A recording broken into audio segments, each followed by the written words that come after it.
Paolo Avellino nagpaabot ng mensahe kay Sian Lim, muli na naman ngang nabubuhay ang intriga tungkol kay Kim Chu at sa ex-boyfriend nitong si Sian Lim, kaya binasag na Kim Chu ang kanyang pananahimik upang matigil na daw at di na lumaki pa ang mga intriga. Anito, let's give respect to each other, at tigilan mo na ang mga kwentong wala namang katotohanan. Samantala naawa na kay Kim Chu ang leading man at partner niya na si Paolo Avellino, kaya di na nito napigilan ang sarili.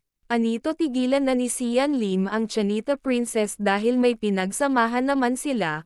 Mabait si Kim Chu kaya hindi niya deserve ang mga maling akusasyon na ibinabato dito ng aktor na si Sian Lim. Dagdag pa ng aktor, natuwa naman ang mga netizens sa ginawa ni Paolo Avellino na pagtatanggol kay Kim Chu.